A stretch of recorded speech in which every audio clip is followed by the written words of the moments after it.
सीधे कर देते हैं, बिल्कुल रिलैक्स हो जाए। तुम्हारा ही बैचमेंट है, ठीक है।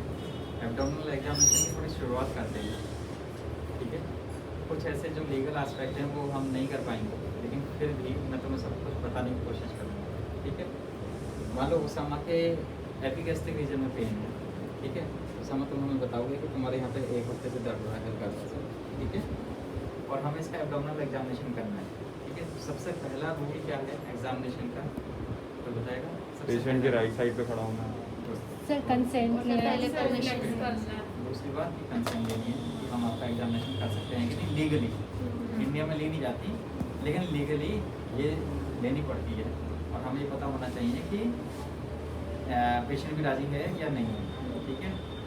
खासकर फीमेल पेशेंट हो तो फीमेल अटेंडेंट बहुत ज़रूरी है।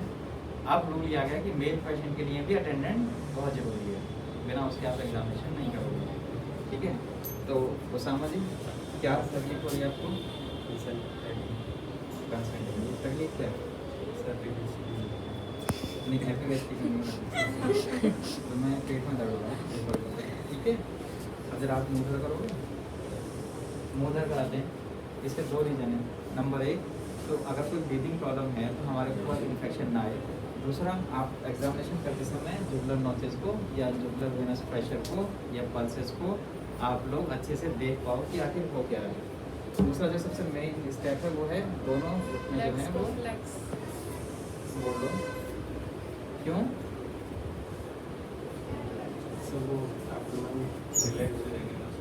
एंटीरियर एब्डोमिनल वॉल जो है वो रिलैक्स हो जाए और आप अच्छे से एग्जामिनेशन कर पाओ, ठीक है। मुझे सबसे ज़्यादा सीखने को मिलेगा क्योंकि मैं तुझे जो फील करा रहा हूँ ये सिर्फ कोई फील कर सकता है, ये नहीं कर सकता, ठीक है। इसलिए तुझे बेटा और इसका फ़ायदा इसे DHMA की वजह से मिल रहा है, ठीक है। अब उसके बाद जब भी कभी एब्डोमेन के एग्जामिनेशन होंगे तो हमें इंस्पेक्शन, पाल्पेशन, परकशन और ऑस्कल्टेशन, यही 4 स्टेप हैं। हर सिस्टमिक एग्जामिनेशन के यही स्टेप होते हैं।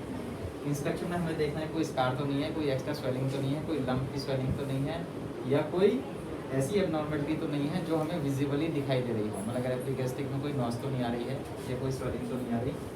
फिर भी एपिगैस्ट्रिक रीजन में पेन का सबसे पहला रीजन ये हो सकता है कि यहाँ पे कोई दाना हो, कि यहाँ पे कोई रेडनेस हो या कोई बॉयल हो।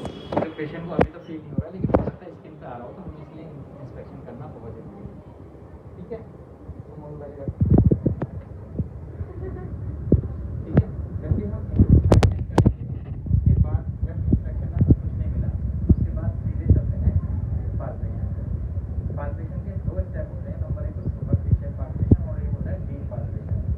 पाल्पेशन का जो रूल है वो ये है कि जब भी कभी पेन लेकर के आएगा, ज़्यादातर पेन ही लेकर के आते हैं, तो जिन जगह पेन हो रहा है उसके जस्ट अपोजिट साइड से आपको एग्जामिनेशन शुरू करना है। क्यों? क्योंकि हाँ, ऑलरेडी पेन है और अगर कोई इन्फेक्शन जिससे आप थोड़ी कंफ्यूज हो सकते हो कि आखिर कहाँ पे पेन है। तो अगर ये एपिगैस्ट्रिक में बता रहा है तो हम थोड़ा लोअर एब्डोमेन से तो समझ यहाँ पे दर्द तो नहीं है। सुपरफिशियल पाल्पेशन का मतलब है कि आप सिर्फ स्किन को टच करके देख रहे हो ताकि आपको ऐसी कोई स्वेलिंग पता लगे कि कोई मसल के अंदर कोई दिक्कत नहीं है। अगर सिर्फ सुपरफिशियल पाल्पेशन से ही पेन बता रहा है तो इसका मतलब जो भी इन्फ्लेमेशन है वो मस्कुलर लेवल पर ही है। क्योंकि जब भी कभी ऑर्गन से पेन होंगे तो वो हमेशा डीप पाल्पेशन होंगे। तो पाल्पेशन का रूल क्या है? नंबर 1 तो हमेशा जहाँ पे पेन हो रहा है वहाँ से अपोजिट चले जाओ, वहाँ से कोई जो देखना चाहे हमेशा उसके अपोजिट चला जाए। और उसके बाद जब भी कभी रोटेशन करना है तो हमेशा लेफ़्ट टू राइट करना है, लेफ़्ट टू राइट ये रूल है। लेकिन अगर पेशेंट लेफ़्ट साइड का पेन लेकर के आ रहा है तो आप एग्जामिनेशन को राइट साइड से ही शुरू करोगे। और अब ये देखोगे कि सुपरफिशियल पाल्पेशन में क्योंकि इसको कहीं भी कोई पेन फील नहीं हो रहा है, साथ में आपको लेटरल भी कंप्रेस करना है। बहुत सारे ऐसे लोग हैं जो एब्डोमेन को सिर्फ ये मान के चलते हैं कि वो ऊपर का पार्ट है, ऐसा नहीं है। आपको लेटरल भी ऐसे हल्के से प्रेशर करके देख लेना है, ठीक है। उस समय फील हो रहा है ना सब कुछ, गुड। ये सुपरफिशियल पाल्पेशन है। एब्डोमेन एक ऐसा ऑर्गन है जिसके अंदर सिर्फ 5 हड्डियाँ होती हैं। कौन सी? ये भी एक्चुअली एब्डोमेन का पार्ट नहीं है, स्पाइन का पार्ट है। लेकिन अगर बोन की बात करोगे तो सिर्फ एब्डोमेन ही ऐसा ऑर्गन है हमारे, मतलब ऐसा सिस्टम है जहाँ पे सिर्फ 5 बोन्स पे टिका हुआ है। इसके अलावा सिर्फ वो मसल्स, लिगामेंट्स और ऑर्गन्स पे टिका हुआ है। अभी जब मैं तुम लोगों को पढ़ा रहा था कि जो एब्डोमिनल एरोटा है, एब्डोमिनल एरोटा है वो सेंट्रल लाइन पर हमारे लिए सबसे ज़्यादा ज़रूरी है। तो आप लोगों ने हिंदी भाषा में एक वो सुनी होगी बीमारी की, इसकी नाभ हिल गई है, ठीक है। तो वो एक्चुअली नाभ क्या होती है? वो नाभ ये एब्डोमिनल एरोटा ही है, जिसको ज़्यादातर जो कन्वेंशनल डॉक्टर हैं वो ये बोलते हैं कि ऐसा कुछ नहीं होता है। और ये बिल्कुल प्रैक्टिकली फैक्ट है, क्योंकि बहुत सारे जब एरोटा ठीक हो जाती है तो सब कुछ ठीक हो जाता है। तो हमें एब्डोमिनल एरोटा को भी हमेशा पाल्पेट करके देखना है कि वो सेंट्रल लाइन है या नहीं। ये सब सुपरफिशियल पाल्पेशन में, अभी हम डीप पाल्पेशन पे नहीं आए। सुपरफिशियल पाल्पेशन में आप हमेशा इसको थोड़ा ऊपर कर लेगा भाई, बस शर्ट को थोड़ा सा ऊपर कर लेगा, हाँ बस ऐसे ही, बस थोड़ा सा, कोई बात नहीं, शर्मा नहीं, सीखने को तो यही मिल रहा सबसे ज़्यादा, ठीक है। तो सुपरफिशियल पाल्पेशन में एब्डोमिनल एरोटा को फील करेंगे और रूल वही रहेगा, जो इंडेक्स फिंगर है वो अवे फ्रॉम द हार्ट, ठीक है। अब जैसे हमें इसकी सेंट्रल लाइन मिल रही है, कोई दिक्कत नहीं, इसका मतलब एब्डोमिनल एरोटा जो है वो सेंट्रली प्लेस्ड है। जो ओबेसिटी के पेशेंट हैं उनमें आपको फील नहीं होगी। अब जब डीप पाल्पेशन की बात आते हैं, तो डीप पाल्पेशन में सबसे मेन जो ऑर्गन है वो हमारा लीवर है, जो पाल्पेट हो सकता है अगर हम बहुत अच्छा डीप पाल्पेशन करें, वरना ना तो स्प्लीन पाल्पेट होती है, ना ही नॉर्मली किडनी पाल्पेट होती है, ना ही कोई और ऑर्गन जो बहुत जल्दी से पाल्पेट हो जाए, ऐसा कुछ भी नहीं होता। यूट्रस भी इवन जनरली पाल्पेट नहीं किए जा सकते, ना ओवरी, जब तक वो इन्फ्लेम नहीं है। तो जब भी हम कभी एग्जामिनेशन शुरू करते हैं तो ऑर्गन वाइज शुरू करते हैं। अगर हमें लगता है कि स्प्लीन की तरफ कोई डायग्नोसिस की बात आ रही है कि स्प्लीन में कोई दिक्कत हो सकती है, तो हमेशा राइट इलियक से शुरू करेंगे। और उसके बाद जो डीप पाल्पेशन है उसके तरीके हैं, आपको जो भी फीलिंग करनी है वो इस इंडेक्स फिंगर से करनी है और उसके लेटरल बॉर्डर से करनी है। और उसका मतलब ये नहीं होता कि आप इसको ऐसे करके दबाओगे, इसका मतलब है आप उसके ऑर्गन को और ज़्यादा हर्ट कर रहे हो। आपको बहुत अच्छे से बिल्कुल तीनों फिंगर को बिल्कुल सेपरेट मतलब मिला करके, और डीप पाल्पेशन तीनों फिंगर के साथ ऐसे करना है। बहुत सारे पाल्पेशन ऐसे करते हैं, ये बिल्कुल रॉन्ग तरीका है। इससे आपके ऑर्गन्स हर्ट होंगे, पेशेंट के ऑर्गन हर्ट होंगे और कुछ भी पाल्पेट नहीं होगा। तो आपको जब भी पाल्पेशन करना है तो इंडेक्स फिंगर की लेटरल साइड को लेकर के स्प्लीन के लिए डायगोनली जाना है और लीवर के लिए लोअर टू अबव जाना है। जब भी कभी लीवर का पाल्पेशन करेंगे, बेटा थोड़ा सा ऐसे ही करते करते हम ऊपर तक ले आएंगे, चिंता मत कर, ठीक है। अब लीवर का पाल्पेशन जब हमें करना है तो हमें ये भी पता होना चाहिए लीवर है कहाँ तक। तो हमें ये भी पता है कि जहाँ तक रिब्स है वहीं तक उसका बॉर्डर आना चाहिए, उससे ज़्यादा नहीं आना चाहिए। अब हम पेशेंट को बोलेंगे डीप ब्रीथ करो, डीप ब्रीथ करो, छोड़ो, डीप ब्रीथ करो, छोड़ो। अगर लीवर कभी भी इन्फ्लेम्ड हो गया, गॉल ब्लैडर इन्फ्लेम्ड होगा, तो जैसे ही गॉल ब्लैडर या डायफ्राम आपकी फिंगर पर टच होगा तो पेन होगा और पेशेंट गैस्पिंग में जाएगा, जिसको हम गॉल ब्लैडर स्टोन की साइन में पढ़ते हैं कि गैस्प करा पेशेंट ने एकदम से। गैस्प मतलब ये गैस्पिंग होती है, हाँ दर्द हो रहा है, ये गैस्पिंग नहीं है। गैस्पिंग का मतलब है कि जैसे ही आपने फिंगर को डीप किया, डायफ्राम इन्फ्लेम टच हुआ और एकदम से पेशेंट गैस्पिंग में गया, सांस फूलने वाली तकलीफ में, डॉक्टर साहब छोड़ दो। तो जनरली लीवर जो है नॉर्मली पाल्पेट नहीं होता है, लेकिन अगर आपको फिर भी बॉर्डर्स देखने हैं तो आप तीनों फिंगर्स का यूज़ करोगे, जिसमें से इंडेक्स फिंगर को अलग रखना है और रिब्स के अलोंग जा करके डीप ब्रीदिंग कराओगे। डीप ब्रीदिंग करो बेटा, हाँ गुड। कोई दिक्कत, कोई दिक्कत, कोई दिक्कत। साथ में आपको यहाँ की मूवमेंट पे भी ध्यान रखना है। जितने भी लीवर डिजीज़ के पेशेंट हैं, अगर उसकी सुपीरियर वेना कावा या जो स्टेनोक्लेडोमास्टॉइड है ये इन्फ्लेम्ड है, या यहाँ पे भी कोई वेनस पल्स आपको विजिबल हो रही है, तब भी आप किसी लीवर डिजीज़ की तरफ पहुँच सकते हो। तो ये भी साथ में ध्यान रखना है। सबसे जो अहम हिस्सा है वो पाल्पेशन के समय फेस के एक्सप्रेशन पे जाना है कि एक्चुअली पेन हो रहा है या नहीं हो रहा है। नहीं तो बहुत सारे ऐसे पेशेंट हैं जो सिर्फ आपको यही कहेंगे मेरा पेन हो रहा है, लेकिन एक्चुअल में पेन नहीं हो रहा होता। ये काम डॉक्टर का होता है, ये पता लगाना कि ये फेक है या ये रियल है। तो हमें वो फेशियल एक्सप्रेशन से पता लगेगा।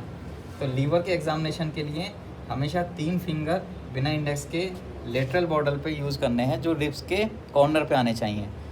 डीप ब्रीदिंग कराते कराते हम लोग ये देखेंगे कि लीवर कहीं टच तो नहीं हो रहा है फिंगर के। ये जब हो पाएगा जब मेरे पास कोई ऐसा पेशेंट आएगा जिसको मैं फील करा पाऊँगा, क्योंकि अभी मैं तुम लोगों को कुछ भी बताऊँगा तो ये फील नहीं हो रहा है, लेकिन फील करने का मेथड बता रहा हूँ कि फील ऐसे ही करना है, ठीक है। बाकी इसके अलावा जितने भी ऑर्गन्स हैं उनको इंडेक्स फिंगर से धीरे धीरे पाल्पेट करके देखेंगे, डीप पाल्पेशन पे, कि कहीं पे भी कोई भी स्वेलिंग आ रही है या नहीं।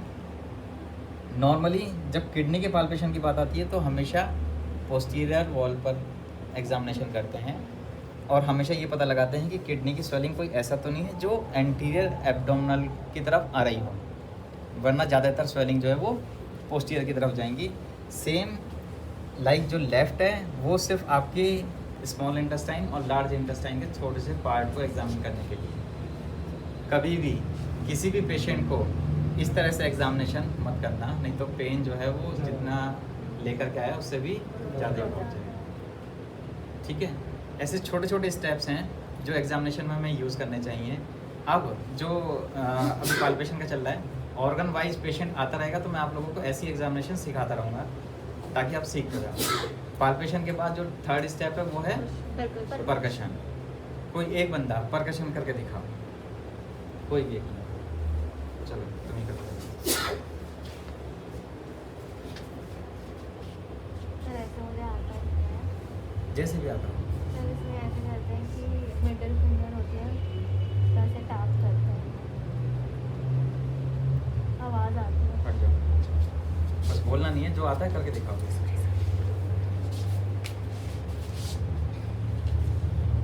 हट जाओ, चलो।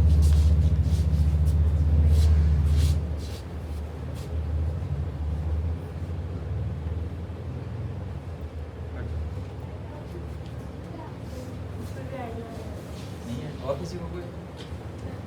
देखो अब परकशन के रूल बताता हूँ जो आपको कॉमनली पता होने चाहिए। वो ये है कि आप मिडिल फिंगर को यूज़ करेंगे, सिर्फ मिडिल को यूज़ करेंगे, लाइक दिस। ये दोनों टैपिंग नहीं होने चाहिए, क्योंकि परकशन का मतलब समझो क्या है। परकशन का मतलब है आपकी बॉडी में लहर पैदा करना और ये पता लगाना कि नीचे कोई सॉलिड ऑर्गन है या सॉलिड मास है या उसके अंदर पानी भरा हुआ है, ठीक है ना। मान लो अगर इस सरफेस पे मुझे कुछ भी पता करना है और मैंने दोनों फिंगर यहाँ रख ली तो जो तरंग है या जो वेव्स हैं वो यहीं से रुक जाएंगी। तो आपको सिर्फ मिडिल फिंगर यूज़ करनी है। आवाज़ आई? दिस इज परकशन, ठीक है। पंखा बंद करो 2 मिनट के लिए रेगुलेटर से, ठीक है। सुनो इस बात को कि कहाँ क्या क्या फ़र्क हो रहा है।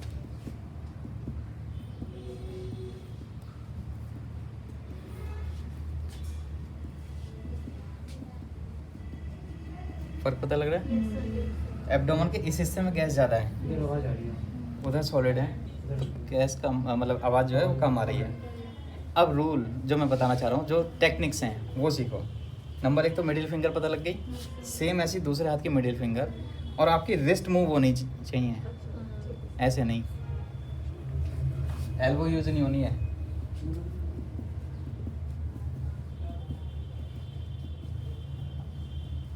ठीक है, करके देखो, करके देखो।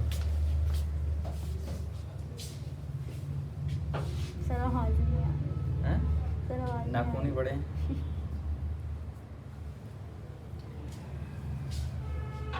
इसीलिए फीमेल सर्जनों के नाखून नहीं होते हैं, समझे?